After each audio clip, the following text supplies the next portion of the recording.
I'm Kaki King, and today I'm going to teach you some excerpts from a song I wrote called Carmine Street.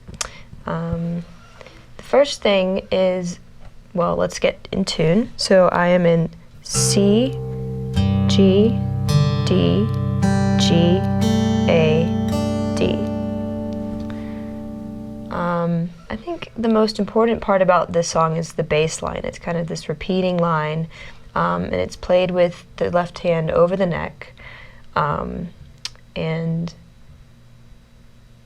this is how it's played.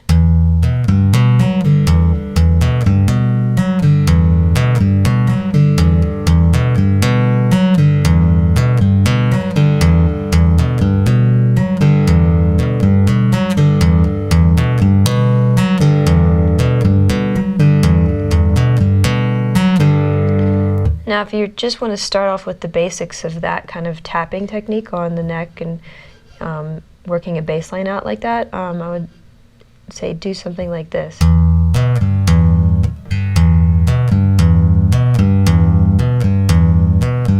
So it's a hit, and then another hit, and then pull off.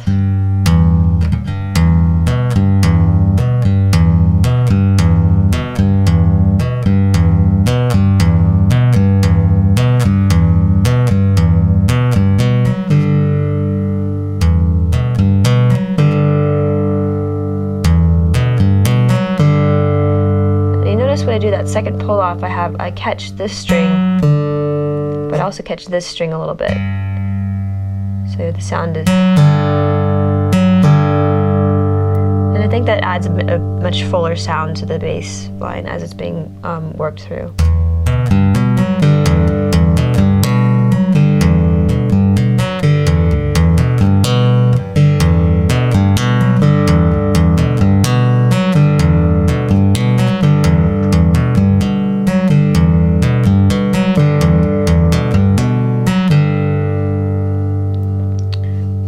The second part of the bass line is this.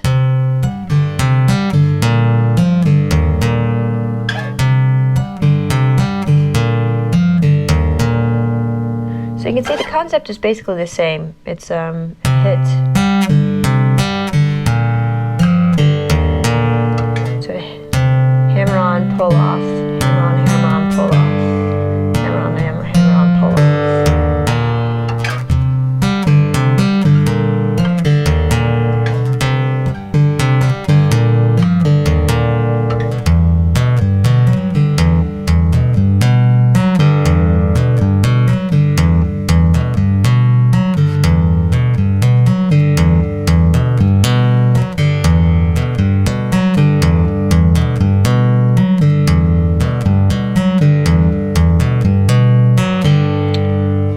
This can be a really tricky technique to learn at first, and what a lot of people don't see is that I'm bracing my thumb. I'm not sure if you can get this on camera, but I'm bracing my hand with my thumb, and I'm just holding it pretty tightly.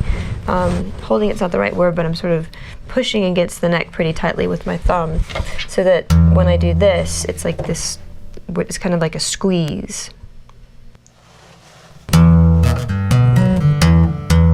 If you try to just do it, without your thumb, it's almost impossible. So the thumb is really crucial in that way. I'm also putting my pinky here for more additional stability. So the pinky and the thumb are playing a very pivotal role in any type of over-the-neck tapping. And I think it's also useful to think of anytime you're kind of trying to get something done on the guitar and it's not working, thinking about, well, am I braced somewhere? Can I put my pinky finger down, if I'm trying to do something complicated on the right hand? Or can I, put my thumb or my pinky down here if I'm trying to brace myself into a certain position? I think that's really crucial in tapping out guitar bass lines. So let's just go over this one more time, and you can just kind of play along.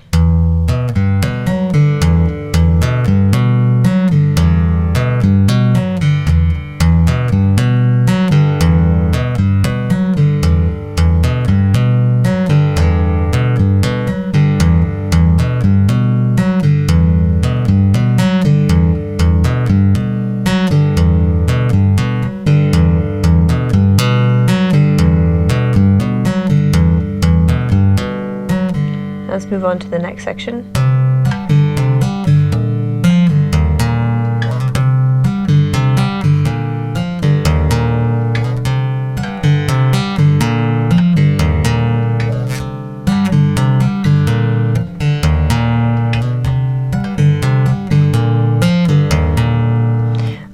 This part actually incorporates another sort of little trick technique where I call it the slide replace. So if you notice, when I hit this note, I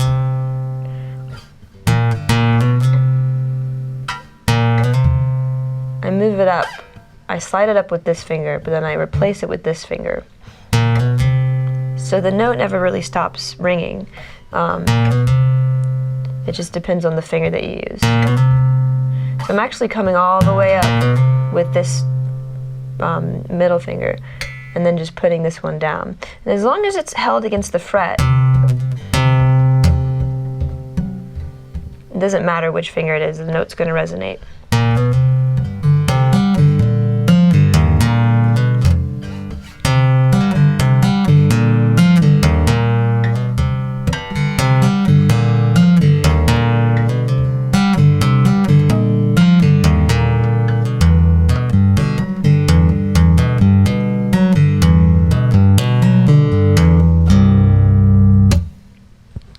So that is the very beginning of Carmine Street. It's also a really good exercise, I think, in just learning the overhand, playing bass lines on the neck. The other thing that's really, everything is a means to an end. There's no reason I couldn't play it like this.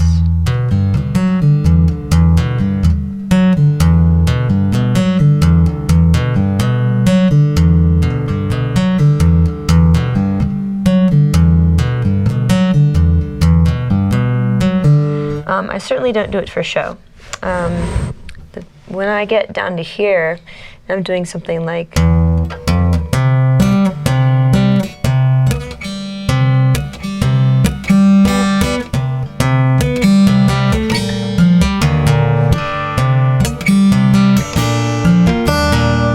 So you can see I'm doing a pull off here with these two fingers, and the bass line is here.